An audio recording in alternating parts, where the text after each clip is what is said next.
Let's go, mate. Hey, Another one. another one. Hey, everybody. Welcome to episode 4 of the Colin Dangaard Show with Jared Williams. That's me. How's it going, Colin? I'm surprised you're still here. He is still here. My goodness. I'm still here. I'm still here. You know, on the last episode, we were talking about horses. And you were saying that's a damn good place to start. It's a good place to start this one. You know, with all the problems that the world is having and people are having, people checking themselves out, suicides on the rise, lots of depression in the world, but yet it's a wonderful place. And we're all overlooking one magnificent source of joy and health, and that is the horse. It's been around 50 million years. They say people have been around 5 million years. I don't know if that's true or not, but that's what they say. That's what they say. And I'm not quite sure about that. I think we were put here by aliens. I think we're all too perfect of a species to evolve from apes. There's no link between us and apes anyhow. But I never thought there was any link between us and apes. Yeah, some people claim there was, but getting like the back, flat earthers and the. Even Darwin admitted, walked back on that one. He said, no. Did he walk it back? Yes, he walked it back. Yeah. But the interesting thing about the horse is, it's been our companion for so long. They say the dog is our closest friend. Well, I don't think so. I think the dog is very recent. The dog does have an advantage, as it lives in the house. And horses don't live in our house, not anymore. My dog has no advantage. She can't do shit. Really, she can't survive on her own outdoors, and she certainly can't bring me breakfast. So. Well, she could we could always put her in a crab pot. Did I say that? No, I didn't. But the horse. Talking about the horse is, it's a source of great energy for us. Yeah, you were saying it's kind of like when you plug something in a wall. Yeah, it's like 4 prongs in there. The Earth is the biggest generator of electric there is in the universe, and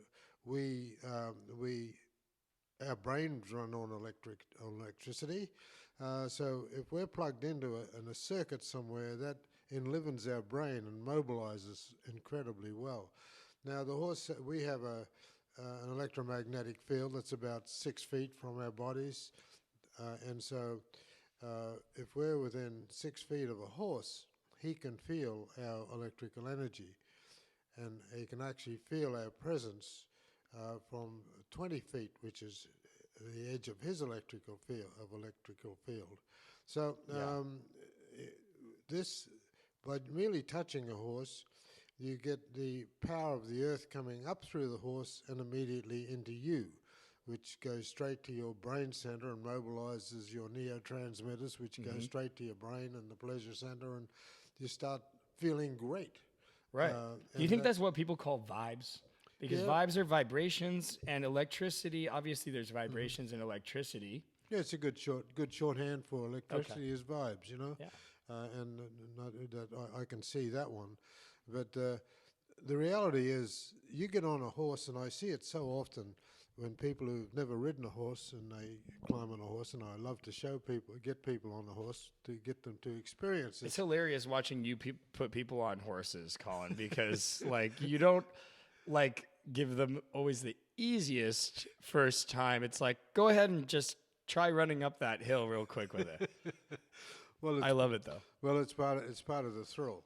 But the fact is, when you see somebody, they've never been on a horse in their life, and the first thing they do when they get on a horse is they start smiling, and they start looking great, and they say, this feels wonderful. But there's a scientific reason for it, of course, and that is the mobilization of the neurotransmitters, which are going up our system from the earth through the horse. The horse is a big transmitter into our brain, and that makes us feel so good. And also, there's many scientific studies which show that just touching a horse lowers your blood pressure, makes you more confident, makes you more calm, also opens the windows all around you to make you more sociable. There's tremendous things happen with it. I see people who are autistic and have other problems, and especially autistic people. I wrote a whole book about this called Talking with Horses. My main character is autistic.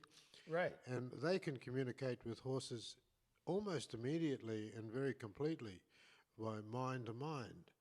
Now, we have to cultivate that, Right. ordinary people, because we use our frontal lobes, the front part of the brain, whereas autistic people use the back part of their brain, which is the old reptilian brain, as more of a The old reptilian brain? yeah, it's called the reptilian brain, and as more of a cerebral counter to what's happening around them, which makes them move a little differently and sound a little differently, and all of that. But we use mostly our frontal lobes, which is to do with what you're using your frontal lobe now, and I'm using mine, and so that's how we're communicating at this time. If I snuck up behind you and clapped my hands and you ducked, that would be your... I'm worried that he's going to sneak up behind me all the time, actually, and just try to scare the shit out of me. Well, I'm armed and dangerous. Indeed. But the horses come into its fore today. I have people who come here and they have emotional problems, and it's almost always happens that they get on the horse and they become different. You can see. I get it. I grew up with horses. In Newbury Park, we had a ranch, and I was in the 4-H club, and I was around horses pretty much all my life. It hasn't changed, and I've seen it do miraculous things. Especially for my mom, who was diagnosed with Parkinson's disease at 50 years old. She hadn't been riding for a while, and she got right back up on the horse, and it really, really helped her. It really, really helped her. Yeah, well, it does. The horse is coming back, so to speak.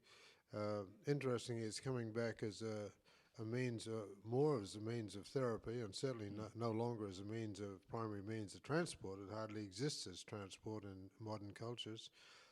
It's just changed. It's changed its place in our society because of that. Oh yeah. I'd like to think that we are actually trying to bring the horse riding experience back to you people, to any of you that are watching, because it is transformative. And also, if we run out of gasoline, we're going to need horses anyway. So get ready, because when Russia runs out of gas, okay, we're going to need horses, and you got to have a guy with the greatest saddle that is closer to the PowerPoint.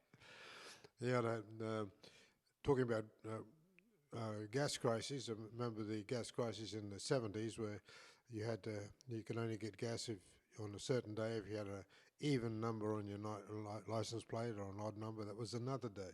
Yeah, I was watching a movie about that on Netflix, actually, about these kids are like, getting into all these shenanigans, and the cars keep running out of gas, and there's a huge line at the gas station, and it was crazy. You couldn't get gas for like 2 hours, I guess. Yeah, well, sometimes 2 days.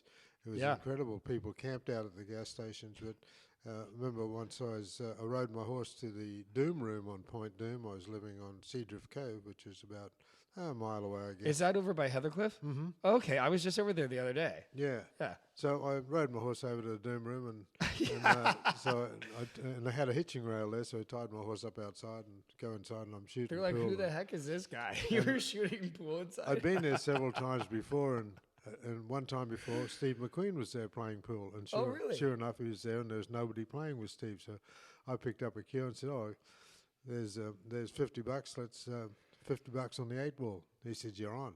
So we had a great time, and he won more than I did, and that was fine. He didn't know that I was editor at that time of the National Star tabloid, and in opposition to the National Enquirer. He would have freaked out if he realized. You probably would have asked him to put more money on the table. So anyhow, he said, I've got to call up. I should call up Allie and get her to give me a lift home. But she said, I've been drinking, and she'll get pissed off if she sees I'm drunk again. Mm-hmm. I'm not really drunk, he said, but I've had a few. Then I says, yeah, well, he says, you got transport. I said, as a matter of fact, I do.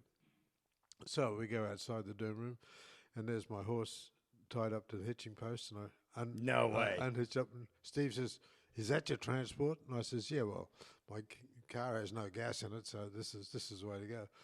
He said, yeah, all right, oh wow. So I said, get in that trash bin there, and I'll give you a hand up. And so I threw him on the saddle, and we walked. He rode behind me all the way back to Point Doom, and he couldn't get over it. He says, well, he says, here I am riding a horse to your place. So he just crashed at my place for a while, and Ali came and picked him up. That's hilarious. Well, I mean, who knows if it's going to get to that point? I mean, right now, the gas situation with Russia and the Ukraine is saying that they're going to go ahead and start attacking Russia's fuel manufacturing operation. That's the next step. Well, Russia is in a bad way right now, a difficult way. As far as I'm concerned, they should be in a bad way. More bad's good, as far as I'm concerned. We're in no collusion with Russia, okay? There's no collusion. But the fact is, he's a maniac, and he's invading another country, and that's not a good idea. And I just think it's all bad. But he's in fact running out of options. He's running out of weaponry. He's running out of ammunition. He's now leaning on North Korea. North Korea is trying to get weapons out of them. And Kim Jong-un. Yeah, and China. That guy, Kim Jong-un, looks like the kind of guy that like secretly is obsessed with like LeBron James and like Sidney Crawford. You know what I mean? Like, I know they've made fun of this before in movies, like including his father. But this is a reclusive kid indoctrinated by a lineage of his father and his grandfather, and they do things a certain way there, and they stick to it. Vladimir Putin is going to get what he wants from this guy. I don't know, by giving him like Russian hookers. I don't know what it is, but that deal went through way too easy, and you would think that China would have tried to stop that to keep the peace. China thinks that they have a right to Taiwan. Russia thinks they have a right to Ukraine. And whether Israel or Palestinians have a right to what, that's been up in the air for, however many years. Well, it's... I don't know what... Yeah. The Israelis and the Palestinians and the Arabs have fought each other for many, many years, and nothing much has changed. There's a bit of a lull here and a bit of a lull there, and there's no lull at the moment, but it'll go back to a lull for sure. What's your opinion on that? Who do you think has... Well, it's doubtful as to who is invading whose land. Right. The Arabs have been there for a long time, but so have the Israelis been there for a long time. Yeah. And it's doubtful as to who occupied what first, and who has the right of occupation, and indeed, what does the right of occupation mean, and how relevant is that today? Just because you go to a place and there's nobody there on Monday, and you raise a flag and say it's yours, and Thursday somebody else turns up and says, wait a minute, we were here 100 years ago, so we own it. Who took down our flag? Right. So it's I don't know how the old colonial systems or laws can apply here. Right. Unfortunately, the way it's now established rather brutally is through warfare. And it is brutal and it is terrible that women and children, as usual in any conflict, right. are the victims. Right. Victims, women and children have always been the biggest victims and the biggest casualties of any conflict that has ever happened in warfare. And let's face it, human beings have a trait. We kill each other, as we've said before. It's one of our. We just love to kill each other. It's one of our unusual traits. When we had no arms, we picked up a club, and when we had no clubs, we threw stones, and God knows what we did before that. But right. there was always warfare, and it's just part of our system, part of our DNA, I guess. We all come from warriors. That's the basic reality. There's no human being alive today that cannot trace its ancestry back to warfare. Right. There's none. I don't care what you name. Take Africa, deepest, darkest Africa. They're still killing each other. So look at us. We know better. We're still killing each other. It's just the nature of us. And yeah. And there's people who say, well, that's a natural thing. if you look at a forest, the big trees die and they fall down, and underneath them, where they were, little trees come up and they come up. So maybe human beings are like a huge forest. Big trees are meant to fall down and new trees come up. And that's certainly, if you look at the evolution of mankind, that seems to have been the trait. Is this the end of the American empire? I would say it's on shaky ground, yes. But we are in a lot better shape than any other nation, way better. Yeah, because I tend to think that other nations are really good, so-called other superpowers are really good at posturing and propaganda and things like that. But what's the reality? The reality is that we are far more superior in many ways. Well, there's nobody's attacked us from the ocean. The Japanese attacked us in a way, but that's a long way from the mainland, and it's an island out there. And sure, it was an attack, and sure they lost the war as they deserved to do, because they were again invading peaceful countries. Right. And so it's that's going to continue. And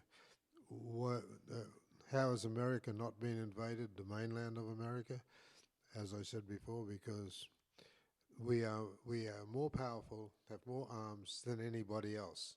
And for people who think America should disarm and join some peace movement, I say get lost. Get lost. We are here because people fear us. I'd rather be feared than have somebody slap you on the back and have a knife in the other hand and stab you in the back, which doesn't work for me. I want to walk in a room and have everybody flatten themselves against the wall. Yeah. And I can say, hello, how are you doing? Yeah. I support a strong military. My grandfather was in World War II. He stormed the beaches of Normandy. He was a tank commander in the 3rd Armored Division. And he said a few things. He said, number one, you'll never find an atheist in a foxhole. So in other words, you're going to be believing in something. He also said that they were all willing to die for democracy. My great-great-great-grandfather or whatever was a Civil War general. So, but just because I come from that lineage or whatever doesn't explain why I'm so pro-military. It's just that I agree with Colin. I think it is better to be feared than to have your adversaries think that they can sneak one up on you. And, we have over 360 million people to protect. We're the wealthiest country in the world. And we've got a lot of fantastic people. We are by far the wealthiest country in the world. You can get any 10 of the wealthiest countries in the world, and they don't stack up to anywhere near our GNP, not even close. Yeah. And because people in other countries, like China especially, they get some money. Well, they don't want to leave it there because they don't trust their governments. They want to send it to America, which they do in great amounts. Yeah, so everybody's so afraid of China, and I'm like, well, what if we just cut off China financially, completely boycotted all Chinese products? I mean, how many things do you all see every day that are made in China that we buy? What happens when that stops? What happens to them? China would last about 5 minutes flat. That'd be the end of that. Yeah. Because we're by far their biggest customer. Yeah. And talk about a sanction. Yeah. Well, but that's it's not a bad policy really when you think about it. How to get on with your neighbor is to make your neighbor reliant on you, that he's not going to bomb your house because he needs Wait, our you. neighbor's a girl now? Did you say she? She's not going to bomb our house because she needs you. No. Sorry. I thought you said she there for a second. I was like, oh. Yeah, well, to get on with somebody is much more beneficial than to go to war with them. Although I have to say that America entered a tremendous time of great prosperity after World War II. Mm-hmm. Why did we do that? Because we spent a lot on arms in World War II, but that actually lifted us out of the Great it was the Great Industrial Revolution. Yeah, all of that manufacturing of weapons and everything else brought on a massive industrial revolution. And we can turn our tanks on Monday and decide we're being attacked, and by Thursday, we can turn our cars in Detroit on Wednesday, and and we're going to be attacked, and we could in 1 week's time be turning our tanks out of Detroit. That is a really good point. I think a lot of people don't talk about that enough. Is that our industrial might could easily be switched to a military muscle that is just. We've done it before. There's a precedent, and we can do it again. Mm-hmm. And the rest of the world knows that we're the biggest consumers in the world of iron ore. Why? Because we make so much stuff out of steel. Right. Right now, it's all basically peaceful stuff. All the military stuff we do have, we've been giving it to other countries that need it. That need it more than us, but that we're just depleting old supplies, and we can renew. So watch out, enemies, because if we stop doing that, we're coming after you, big time. Let's talk about Donald Trump. The guy's back, and he's in court for all these things. One of his court cases is about inflating numbers and fraud for the Trump organization, stuff like that. Doesn't look like that's going so well. And then there's the documents, the confidential documents situation. They're thinking about postponing the criminal one until after the election. So he's using the court as basically a grandstand for his campaign. He is leading in the polls. They're saying that he's leading over Joe Biden at this point. And then RFK is also 40 points, they say. Yeah. And we just talked about how my grandfather almost died and millions of people died to prevent a Hitler-like dictator situation. We've talked about how Putin is the biggest asshole and he will stop at nothing to get what he wants. And we have all of these Trump supporters out there that, and if you are one, that's fine, but I just want you to understand, the guy talks about wanting to be a dictator, wanting to punish his adversaries. He said that. Yes. That is like the playbook of a dictator number one. You get rid of dissidents, right? Like Bashar al-Assad, like Muammar Gaddafi, like Vladimir Putin, like Jinping, like Kim Jong-un, all the Kims. Well, they all that's what dictators do. And so why do people still? Is it because he's funny? No. I'm a funny guy that's gonna kill anybody that says something bad about me. Okay, you're gonna die just like in the old days. But people love it. Is that why people like him? Because they think he's funny, or do they realize that he wants to get rid of his naysayers and they love it? Well, he's a cartoon of the old Western movie that Shane comes to town. He's got his guns and the bad guys are all lined up, and he starts quick drawing on them all and blows them up. And they see him as a loner against. I think he's a puppet for Vladimir Putin. Personally, that's always been my opinion. I don't know what do you think? Well, I think he is too. I think well, first of all, Vladimir Putin's his hero, which really makes me sick. Kim Jong-un's his hero, which makes me ill. Donald Trump probably has like a huge poster of Vladimir Putin in his room, like where he's like coming out of the water, like with a huge sturgeon in his hands, like biting its head off or something, or he's like riding on horseback. I don't know if you guys have ever seen these pictures of Vladimir Putin. Yeah, they idolize like he's. Yeah, he makes out to be the macho king of the world, Yeah, but it's. That bothers me that Trump's in league with the other dictators of the world, the really people we despise because they're so anti-democratic. And so that makes me wonder about Trump. It's because he knows that if he tells people that life would be better overall if we're friends with all these guys, if everybody's friends. But I don't see how one man can make that deal last, because friendships can easily turn around, and you can't afford to have those quote unquote potential friendships turn around on you. And they will do. Yeah, of course. Vladimir Putin hasn't stood behind a single deal. Right. Nor have the Chinese, nor have the North Koreans, nor has Havana. Yeah.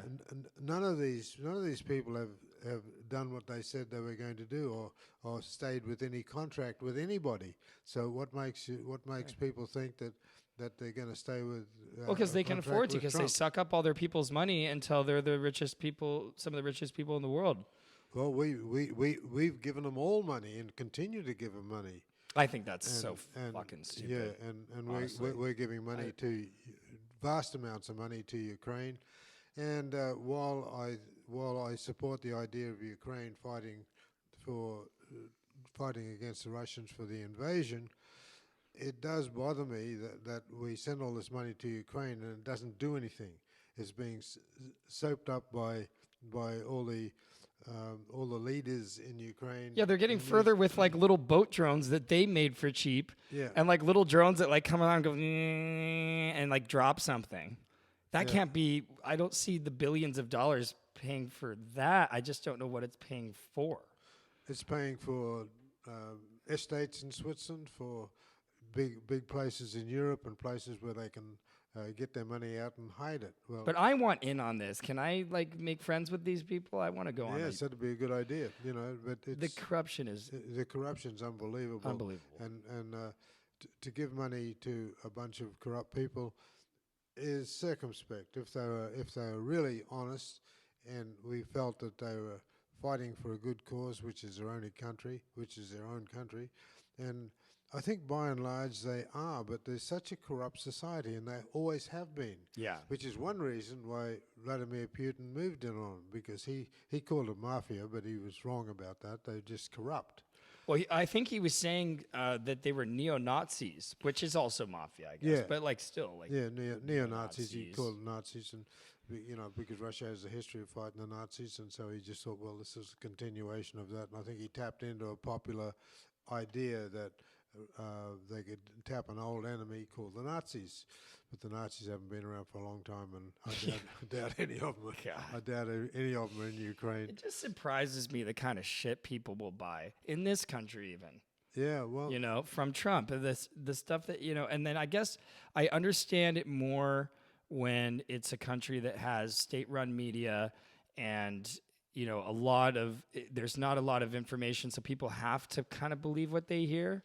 I think that, when Donald Trump talks about trying to muzzle the media, another dictator playbook thing, that must really bother you as someone who was outspoken in the media as a career yourself. It bothers me greatly, because under Trump, we will definitely lose press freedom.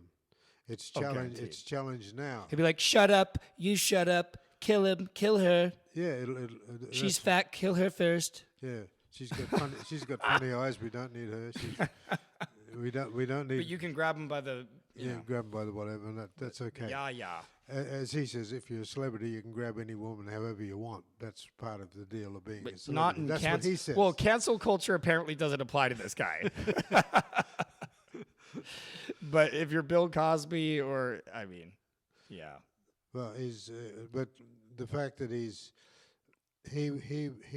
I see Trump as the biggest jeopardy to democracy in the world today. Yeah, especially 100%. our I democracy, because agree. our democracy is the last. It's the hardest working and most successful democracy on the planet, and other democracies look on us as a lead and say we should be more like America. But if we become like a dictator, well, what are they then going to say? They don't want to be a dictator. They don't want to dictate. And Trump's definitely would be a dictator. And what do you think about RFK? This guy is a Kennedy. He is married, I believe, to the woman that used to be married to the guy from Curb Your Enthusiasm. And he, I think, would be like a mansion style, that senator of a conservative Democrat, but he's coming out as an independent.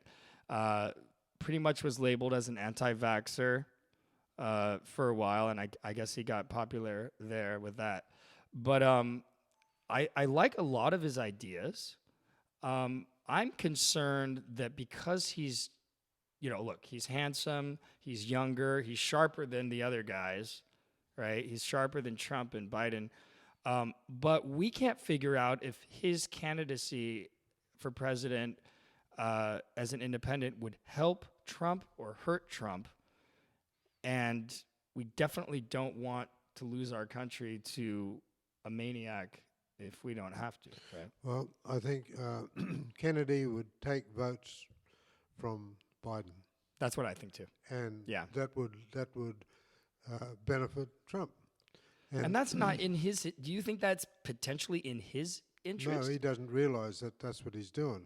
What an egomaniac. Somebody ought to tell him, you're not good enough to take all of the votes from both of these people, so it's just not going to work, and you shouldn't do it. I think it was in the last time that there was an independent that took away an extraordinary amount of votes was like in the 60s. Mm-hmm. Yeah. But I think we have that's the obvious thing to happen here. I frankly voted for Trump in the beginning, but I didn't know then what I know now. I didn't know that he wanted to be a dictator. I didn't realize it. I should have looked at his behavior when he got in the White House in the first place. The first thing he did was fire everybody, right, and surround himself with yes men. Yeah. Well, that's what dictators do, and that's what he would do again. And he's saying that he wants to weaponize and he wants to install lawyers in the Department of Justice and also in the FBI and in other agencies, lawyers that are devoted to him, so that he can manipulate things in his direction. And it's just his whole life has been an army of lawyers to get him out of shit. Yeah. So that's why he sleeps at night like a baby with like a half a cheeseburger in his mouth or something. Yeah. It's a pity because fundamentally I think he has some good. He's got some good feelings about the country. Unfortunately, he's got these feelings about dictators, and he idolized dictators. Well, that bothers me. Yeah, he thinks they're sexy. Yeah, why doesn't he idolize democracy? Why doesn't he idolize the fact that we can go out and people here can vote and say what they feel? Yeah, I think he's created a cult of personality. I think that people are fans of his, and they want to be angry, and they want to be afraid, and it's a brewing internal civil conflict that has been created. Not to mention, the whole insurrection on the Capitol too. Well, the insurrection, you have to admit that Trump could have stopped that. If he went out on the balcony and said, "Look, this is no way to do this. Everybody go home. Let's talk about another way to get rid of Joe Biden. But this is not the way to do it, with violence in the streets and attacking the Capitol." He didn't do that. No. So he was like, "You love me, keep fighting, because if you fight, that means that you love me. Yeah. And as long as you love me, you can behead the Democrats right in front of me."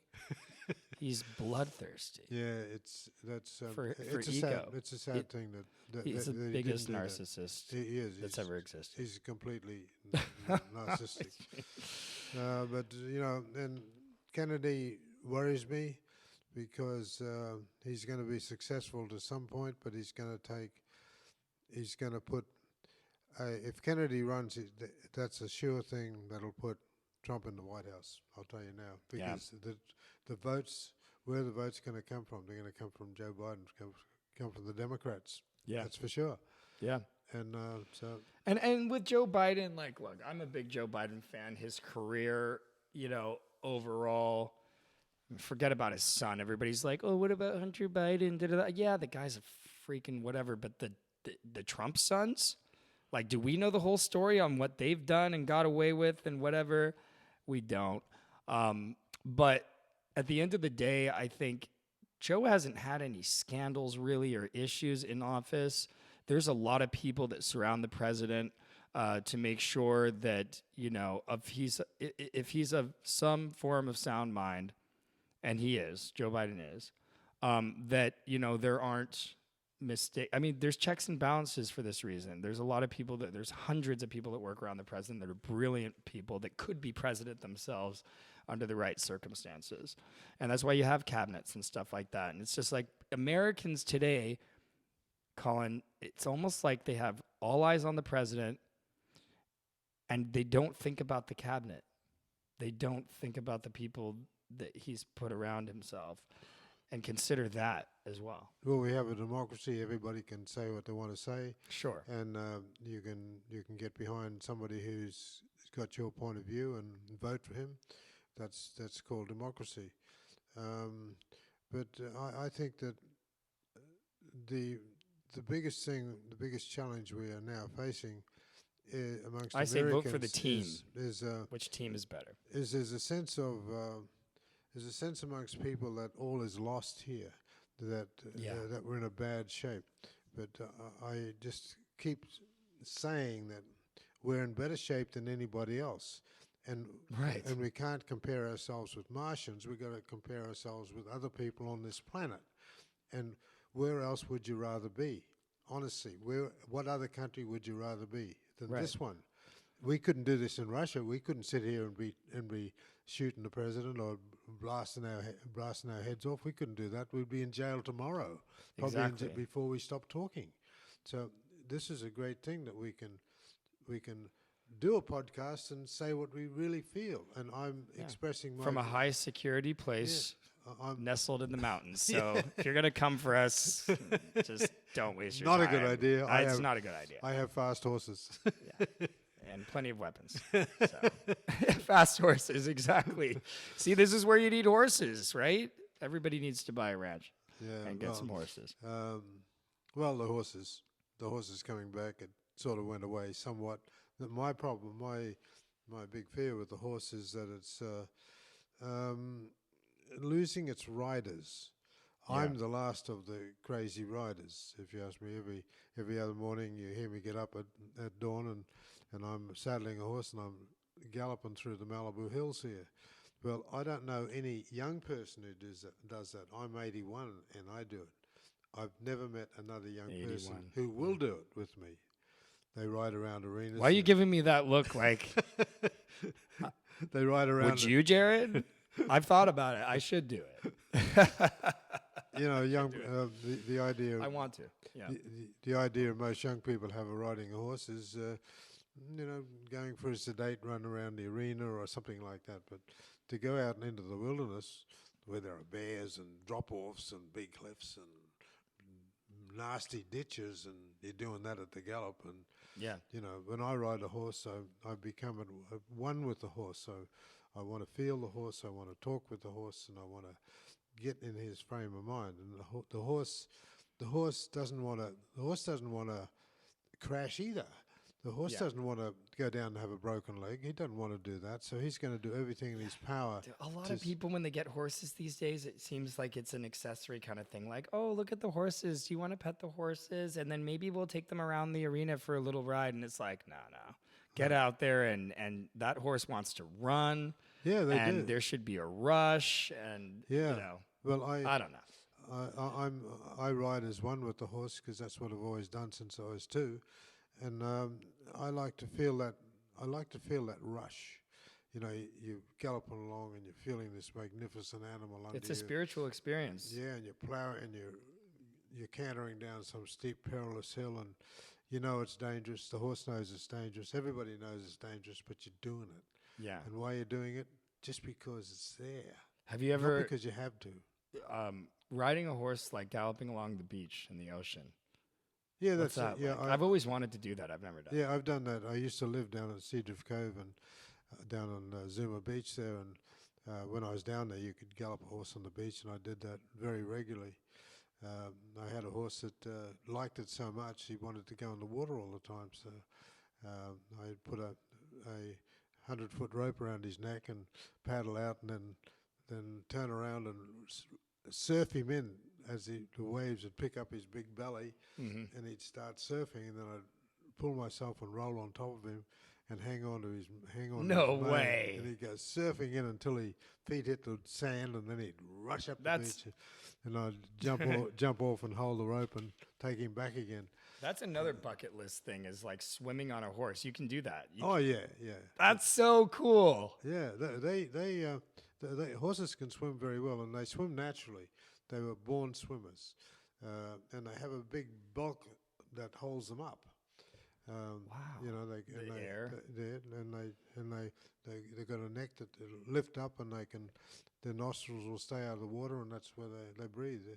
They're good swimmers. That is so beautiful. But you got to be careful when you're getting out of the water and don't fall off, because those feet are going like 10 to 1.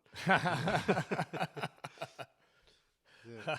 But the cost of keeping a horse today is ridiculous. It's very. That's what it is, isn't it? You know, very expensive. A lot of our listeners are equestrians. We love you, and Colin loves you. And but for those that aren't, we get that. What do you think would be a great way for people to be able to actually have a horse riding experience without the high level of cost of either ownership or? Well, there's plenty of places you can go for a horse ride. I welcome people to come here, and I have somebody who'll help them to put them on a horse and don't expose them to any. How could people come here? Oh, they can call me. Okay. My phone number is 818-309-8125. That's 818-309-8125. Yeah. And if you're in the Malibu area, yeah, and or Agora Hills, also sell saddles, and I got some horses here that are nice and quiet, and I got some that are not so quiet. You think the cost basically is what scares people the most? I think so. Yeah. And also you have to care for horses. They take a lot of care. I got 7 horses now. At the moment I've got 7, but I've had as many as 15 here. And any one time, 10% of them got something wrong with them. So you're going to medicate them, you're wrapping their legs, or you're doing something with them. Yeah. So it's a full-time job. And it's interesting to me because like people will go far distances to swim with dolphins. They'll go out to Mexico, they'll go out to the Caribbean, which is cool. I haven't done it. I hear it's amazing, but it's a lot closer to home to ride a horse. Most people in this country, there's not a horse too far away, and you want to pay somebody a little bit of money to go ride a horse and experience the health benefits of it. It's a lot cheaper and a lot closer to ride a horse than it is to go swim with a dolphin. Yes, yeah, I mean, yes, you certainly have that. But just the idea of getting with a horse and putting your hand on the horse and feeling the horse, and look at the horse and look in his eye, and wonder what he's thinking. And if you do that enough times, you'll figure out what he's thinking, and he'll figure out what you're thinking. He already knows what you are thinking. We have a electrical field that goes about 6 feet out from our bodies. The horse's electrical field goes about 12 feet out. So if you're within that 12 feet, they've already recognized you, and their heart rhythm actually influences your heart rhythm. Because their heart's bigger than ours, and it's beating much more heavily than yours is. So it actually changes the frequency of your heart, and it certainly changes the frequency of your blood pressure, which will drop, and do lots of things with the neons, which go from up to your brain. So we're all electrical. So the more we can engage with electric, the better off we are. They're not going to try to like plug an AI robot into us, are they? And there's not a connection between our electricity and machines, right? It's a different kind of electricity. Yeah, it's all electricity. It's all the same. Interestingly, we don't actually know what electricity is. You know that? Really? We just know how to use it. We've got experts at using it, at generating it. But there is no definition of what is electricity. That's fascinating. You can't find a definition. It doesn't exist. Wow. We just know about it. And it's an old thing. And it's been around as long as the Earth has been here. It's been around billions of years. I was watching this thing about Egypt, and they were talking about how they were using solar power in the pyramids to create some sort of like an electric current through water and kind of using the Nile, something like that. And they pretend like it's a total conspiracy or fictional idea. But I think that they had ways of doing things back then that kind of got lost in time. Well, when I was a kid, I used to go to this dairy farm owned by Jim and Marion Tate. They were crazy Irish people. And I was 10 years old, and they were supplying milk to my father in this little town. And they'd send down cream cans, and my dad had scooped the cream off the top of the cans, and we'd sell that as cream and sell the rest as real milk, which it wasn't because we took the cream out of it. But he was feeding 7 kids, so I don't blame him for taking shortcuts. But yeah, of course. It's the idea of harnessing energy. It's not new. It's been around a long time, and we've harnessed it from rivers and horses in the beginning, and well, rivers is longer than horses. So there's my father made a fortune out of making ice, which is pretty interesting in this little tiny town. Mm-hmm. And people didn't.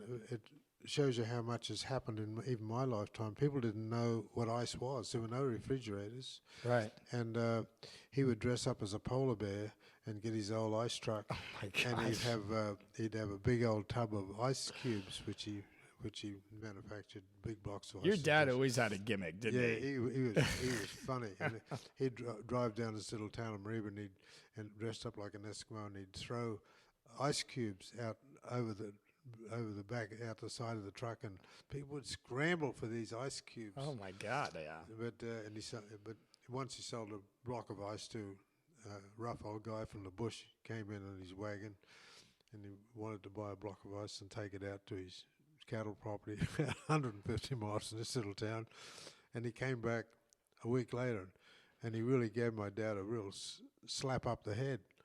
He said, "You're nothing but a poser." He says, "You're a poser." He says, "You're selling ice," and he says, "It doesn't last." It only lasted me one day and melted. Didn't understand ice. You know, Colin, I think when I think about electricity, I think about kids these days are spending so much time on their cell phones and so much time on their iPads and watching TV and doing all this video games. That's not what we're talking about here. Kids need to get outside and really connect with the current, the vibration of the earth. And horses are a great way to do it. I mean, running around with the dog, but like all that I see, like when I go and visit my nephews and my niece, brilliant kids, beautiful kids. They're like, "Hi, Uncle Jared." Yeah. And my sister will be like, "Get off your damn phone. Uncle Jared's here." And I'm like, "Come on, guys, let's go outside. Let's go put our feet in the pool. Tell me what's going on with school."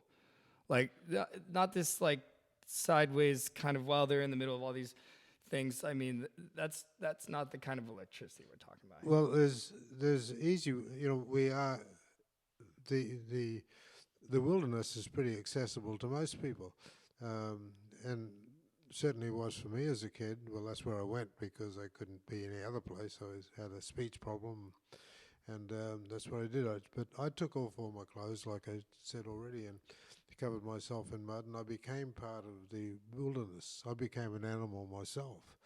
And if you do that, kids should try that. I just feel like there's no adventure anymore. Like, I was driving past my hometown the other day with Erin, and Seven, her daughter Seven, and I was saying to her, I was like, "Hey, Seven, look at these mountains over here. You see those trails?" And she's like, "Yeah, do." I was like, "I used to go all around there with a walking stick, and we would make believe." And she was like, "Oh, really?" She drops her little iPad thing. "Oh, tell me about that." "Oh, yeah, we used to do magical spells, and we believed that we were wizards." And she thought that was really cool. because she doesn't hear, obviously any kids her age probably talk about it because it just doesn't happen as much anymore. But I loved creating my own little world. I had a tree house, and I had I speaking of dictators, looking back on it now, it's kind of like a vicious dictator. I was the leader. Everybody followed me. If anybody said anything bad about me, they might fall into a booby trap accidentally. But that's for kids to think, maybe, not adults running for office, ex-presidents or whatnot. But I don't see that anymore. And when you drive around your hometown and all these memories come back to you, and then you see that in contrast to people that are that age now, there's been a major loss of adventure and imagination, right? But it's easily accessible. You can still go out there and you can sit in a wilderness someplace. Maybe it's only a mile from a road or half a mile from a road, and you won't see another person. You might hear a plane going overhead or something, but you can really easily imagine that you're the only person there. Yeah. And especially if you do something primitive like take your clothes off, cover yourself in mud, make a loincloth, just pretend like you're a primitive person. And we're not suggesting kids do that. What we're saying is that 80% of this country is rural, right? Yeah. And 80% of people in these rural areas are sitting in their houses watching TV. Yeah. You could take our podcast with you on your phone, by the way, and go sit outside and watch it. You should do that right now. You guys should do that right now, and you'll see a difference. The vitamin D in your body goes up. The sun takes toxins away. It helps with depression. Walk around the forest while you're on your phone. And observe what's happening in the forest. Listen. You'll hear birds. Be one with nature. Be like, yeah. What bird is that? And look at the ground. What worm is that? What's that? What are those? Look at that little worm. Yeah, little worm. What are they doing there? You're just a little worm, aren't you? Wow. But there's all life is significant and beautiful. Yeah, and maybe people will be more peaceful. We're incredible, and it'd be good if we could just open up again and have a look at the real world. And the real world is not television. I have a lot of trouble with watching television. I wouldn't watch an hour's television a year because I'd rather read a book or do something like that or ride a horse or, I don't want to be a passive observer. I want to, in the bush or riding a horse, you are an active participant in the wilderness. And I like that. Walk somewhere. Look in the water. Look at the bottom of the waterfall. See the fish. Yeah. Try and catch a fish. Cook a fish. Why not? Be part of it instead of being an observer. You look at a flat screen on a TV and it doesn't do it for me. I can visualize myself being there. I think. But for my age group, for people in their 30s and 40s, it's just what you do. Yeah. And if you don't have your cell phone for a certain amount of time, it's like you've lost a part of you. Everything, and I get that technology-wise, we need that. It's all in the palm of our hand, but it's also very freaking important to detach and to look inward. Well, I'm very much of the present technology. I have a cell phone and I live on the damn thing. But I use it for business. I'm selling saddles, and people from all over the country will call me and say, I need a saddle for my horse. Okay, send me a picture of your horse, and and give me your weight and your height, and I can find out what saddle you fit. And then I can look at the picture and I'll say, this horse takes this type of saddle. Look at my website, pick out the one you like of that type of saddle. Colin's one of the very few people that make custom made, custom to the horse, custom to you, and beautiful Australian saddles. One of the few, aren't you? Yes, well, I'm certainly. I brought the Australian stock saddle to America back in the 70s, and he swam with one on his back all the way here. When I was then a high-flying journalist and a syndicated columnist, at one point I was the highest-paid syndicated columnist, self-syndicated columnist in America. As we know. But I went down to Australia after having a conversation with Elizabeth Taylor on a plane, and she said, you know, and I'd always bird dogging her and writing stories about her and Richard Burton and Bird dogging? bird dogging. What is bird dogging? Just chasing them here, chasing them there. Oh, I thought it was going to be like the follow-up to pickleball. Have you been bird dogging yet? You thought pickleball was cool? And she frankly told me that I was wasting my time, that I should be doing something sensible with life. And she said to me, "What have you actually created?" And I had to say, "Well, I haven't created anything, really." She said, "Well, go and create something." And so I thought, that's it. I'll Go and create something of your own, darling. Yes. So I got to thinking about that and thought, well, she's quite right. I haven't created anything. So I decided I'd give up syndicating my column, and which was a good thing because newspapers were dying at a rapid rate then. And so I said, well, Warner Brothers called me and said, we're making a movie down Australia, Man from Snowy River. Could you go and cover it? The Man from Snowy River. And it's... I don't know if that's how it goes. It comes from Australia. Yeah. It comes from a famous Australian poem, The Man from Snowy River. Okay. So I said, yeah, I'll go down. I want to see my parents and my brothers and sisters. Wait a minute. Do they even have snowy rivers in Australia? Oh, yeah, down the south. It's okay. Snowy, Yeah, down in the south. That makes sense. Yeah, so I'm on the set, and there's a close-up of an Australian stock saddle, and I said to the director, I says, why are you showing that? And he said, haven't you read the script yet? And I said, no. What, did a pirate come out and be like, don't you remember? You made one when you were a kid by hand. You didn't even know what you were doing. And then he kind of just like dances away. So I said, wow, that's interesting. And I thought to myself, right there, I had a flash. That's what I'm going to do. I'm going to sell Australian saddles to the Americans. When that movie comes out, I'll ride the movie. So I went to Sid Hill and Sons and brought a whole bunch of saddles from him and took them back to America. And then The Man from Snowy River came out, and I took out big page ads that said, ride like the man from Snowy River. And there was a picture of an Australian stock saddle. Right. It took off like crazy. It went and made very good money for a long time. Yeah, selling those huge saddles, success. and then started making my own and started producing them and all that sort of stuff. Cool. So you want to know what? I would love to talk about health a little bit, and then I think in our next episode we're gonna make it all about health and longevity, because this guy, take a good look at him. Hi. This guy. 81? 81. 81. He is the picture of health and longevity, but I'm always impressed.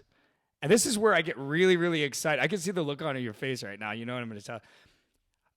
To see you get up in the morning that early and to ride horses like the wind, but also I see you sometimes carrying like a huge log over your, I should show you one of these, a huge log over his shoulder, like it's nothing. Incredible strength. I think people want to know across this country and around the world where your strength comes from, your focus, your cognitive abilities, your overall personality. You're typically in a good mood as long as you know, obviously, like we all have our days, but like, you're out there, you're smiling, you're working hard. At your age, it is absolutely magnificent. So let's just start with your strength and your health. What's the secret? What's going on? You didn't sell your soul to the devil, right? Okay. I just want to make sure. No, the secret is to enjoy life. That's the basic. That's the first thing. Enjoy life. To see the enjoyment in little things, yes, or just okay? No, in everything. Look at a tree and say, "Wow, that's amazing." Look at a sunset. Okay, I'm looking at one right now, and I feel good about it. It is amazing. There's a lot of look at extraordinary. Yeah. How extraordinary it is. Look at the ocean. We have a beautiful planet, and it's here to providing us with everything we need. And but that's one big thing. But the other big thing is to have friends. Have friends you can talk to. We're a social animal. We like to gather and talk, and which you and I are doing. Oh yeah. And you don't have to even like somebody to have a conversation with them. In fact, if you don't like them, it's a good reason to have a conversation with them and find out what you do like about them. Because that's a very good point. Every single person has a great quality. And we're all connected, right? Yes, we are all connected.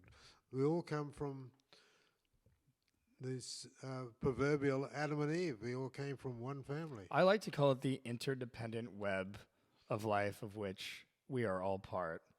And I think that that's really what we're suffering. I think we're really, really suffering in this country from a lack of connecting with people, regardless of political views, right? Regardless of what we agree and disagree on, that we are all connected. And by dividing ourselves in the way that we have more now than ever, it's hurting both of us equally, right? Yes, it does. But so fuck that. Find the joy in life and share that joy with everybody you meet. Regardless of color, regardless of sexuality. Yeah, I mean, all of that's just icing on the cake. What do you say to people that are your age that are bigoted or racist or, anti-LGBT and all this stuff, and they kind of like rest on the laurels of, well, I'm old and it was a different time and I'm just set in my ways, and is that an excuse to a point? That's just a rabid excuse. It doesn't relate to yes. anything. Yes. There's no excuse for... People need to hear this from you. There's no excuse for not enjoying life and not enjoying your friends and for having a big circle of friends. And when you see a stranger, have a conversation with him. How you doing, mate? Yeah. Oh, I like your hat. Yeah. And have an exchange with a perfectly strange person and have a nice exchange with them. It'll make you feel good. And if you're all about yourself, which I am, I like to feel good. So right. I'll do anything that makes me feel good. If you want to be selfish and feel good, then do this. Yeah, and just be friendly and spread the joy around and enjoy the joy. And actually, you don't need drugs, you don't need alcohol, you don't need any of this. In fact, that gets in the way of the interchange. I like to be completely present when I'm talking with somebody, and I like to listen to them. All of us are inclined to chat too much. Listen. And you'll hear some extraordinary things from people. You'll quickly find what makes that person unique and wonderful. Because with each and every one of us, there is a point of us that's wonderful and extraordinary and unique. 100%. When I first moved out of my parents' house, I was 18 years old, and I was going to school full time and I was going to work full time. And I didn't have much support from my family because they said, if you stay home and you go to Moore Park College, sorry, Moore Park spelled backwards is crap room, by the way. That's a joke. It's actually a beautiful place, but I didn't want to do that. I wasn't accepted for being gay in my town at that time. Things have changed, thank God. I wanted to go to where more people like me lived, and I moved down to LA with $20 in my pocket. They said, if you're going to move out, you're on your own. Okay, but it was so hard to go to school full time and work full time and have very little. But I made it work. One of the biggest things that I noticed about West Hollywood and the Hollywood area in general is how people love to talk about what kind of car they drove, what they were wearing, how much money they had, who they knew, and all that stuff. And I just wanted to talk about ideas.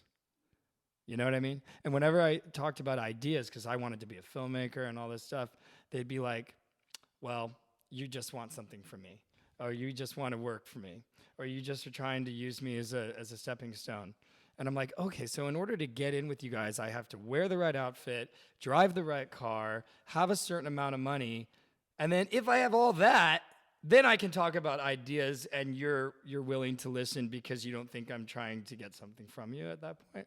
I found it really disturbing. And after, I think, by the time I was 25 and I had worked in the entertainment business in different ways, modeling, acting, working on productions, casting, and all that stuff, I had just had enough. And I moved to Canada. And in Vancouver, I found people that were not like, hey, what's your name? What do you do? Who do you know? Da, da, da. They're like, hey, what's your name? What do you do for fun? blah, blah, blah. Hey, I had this idea about this or that. What do you think? And I was like, oh my God, this is a completely different experience. And it was a lot more wholesome and stuff like that. But now, pretty much around the country, people are obsessed with qualifying themselves based on aesthetics and material things. And I really, really would hope that trend starts to change directions. What do you think? I think it will change, and I think it is changing. It has to. I don't see, in amongst my friends, I don't see anybody talking about their great car or their great boat or something. In fact, it seems to be that they don't want to talk about those things because they don't want to point to their wealth. They want to look just like everybody else. So I think there is a trend away from that. Oh, good. And I think it's for the better, because we just want to be presented as ourselves, and I think that's wonderful. If you can be yourself, that's an extraordinary achievement today. And when you think about it, I've been very successful in my business, so I'm always surprised at the number of people who want to be me. Mm-hmm. I tell people, don't try and rip me off or rip my company off or rip that off, because what's the point? I said, I struggle to be me. So how are you going to be me? Yeah, Forget it. Exactly. So health-wise, do you take vitamins? Oh yeah, I love vitamins. Yeah, I take probably 30 vitamins a day. Okay. And I try and eat reasonably well. I like sweets. I try not to overdo that. I used to drink once, and I gave that up, and that was probably the biggest single thing I did to change my health. Yeah. I was the beer drinking champion of Sydney. You were the beer drinking champion of Sydney? I was. Oh my God. I got hired because I won the contest. I got hired to a job in a newspaper. Yeah. I drank 20 16-ounce schooners, one after the other. Yeah, I think the body can handle drinking to a certain point when people are younger, but then as you get older, it's just better to. Not a good idea. Yeah. Because it's a corrosive force. Yeah. And I don't think anybody can really handle a vast amount of alcohol no more than they can handle a vast amount of drugs. I like to eat well and stay off sugar and just and organics. Yeah, and try and be as natural as possible. I think, but the biggest thing is to enjoy life. Number one, to move, go somewhere, do something. When you see people your age out and about around town, and you look at them and they look, I guess they look actually 81 or whatever, but the vast majority of them, are kind of like whatever, what goes through your head? Are you like, have you been sitting around in an office? Yeah, I say, I wonder what went wrong. Because people can't do anything about that if they have an office job and they, whatever. But like, there's so many ways I think to try to. People talk about exercise and they don't do it. Well, I think exercise is overrated, really. Okay. I think you should be. Instead of exercising and dropping sweat in some gym someplace, go for a meaningful hike up a big steep hill. Yeah, and the hike doesn't cost $100 a month at Equinox. Suck in air, just all right. Yeah, just it's all around us. And just eat fruit and vegetables and try and eat healthily. I think that's a big key. And avoid drugs and alcohol because it doesn't do you any good. Right. It's a poison. Yeah. The next episode, I'd like to talk about 3-Spirit. I give you a sample of it. Yeah, I love that stuff. So basically what it is it's a combination of really powerful botanicals and adaptogens and nootropics that give you the feeling of being kind of floaty or maybe a little buzzed, as they say, with good stuff that's good for you. It doesn't last really more than like 20 or 30 minutes, but it might make you feel like dancing. That's what it does for me. Or being more social, getting that phone number from somebody. All these things that people believe alcohol is necessary in order to do, whether it's going out to a nightclub or or whether there's a party or whatever, it's incredible stuff. And you're better off for it the next day. There's no hangover. It's a buzz without booze. And I'd love to, like, have some and with you. And well, yeah, I had it's quite relaxing. But don't you think that there's a huge need for people to start turning to healthy alternatives to alcohol that might give you a similar feeling without without it being addictive, without it being habit forming, and all that? Well, the biggest thing you can do to yourself is move your body so much that you're breathing heavily. That's oxygenating your whole body, and that's like a buzz. That's a high. That's a totally. high. If you want a high, go for a hike and get your heart rate up, and you'll feel good. Yeah, and music, right? Yeah, and music is a good music thing. Is a huge Dancing is a good thing. My friend did a dancing yoga class. It was called ecstatic yoga, and he turned on lights and music, and everybody would get dancing. And then by the end of it, everyone's like, "Oh my God, I feel so high. I feel so happy." Everyone's hugging each other. Some people are crying. Some people are laughing. Yeah. No drugs. Yeah. No alcohol. Don't forget, there's a lot of corporations that are going to try to convince you that you need these things in order to have a good time. But the reality is that's just simply not true. Yeah. Turn on the music, dance around a little bit, and enjoy yourself. And enjoy your friends. Get a circle. They've shown scientifically that the people who have a circle of friends that they interact with and they care for, and a circle cares about you, that's longevity right there. I've always had a very strong circle of friends, not a lot of friends, but I've got a very strong circle of friends, and who I can talk to, and they can talk to me. I have to ask you this. In a post-pandemic world, which I kind of think that the virus is still around, hasn't really gone away personally, but aside from that, people had to take a huge break from anything outside of their inner circle, right? People are just now starting to recreate their friend groups. So many people have dispersed across the country, right? A lot of people moved home because they were going to school from home instead of from their universities. A lot of people's jobs had moved places, and people went inside to work remotely.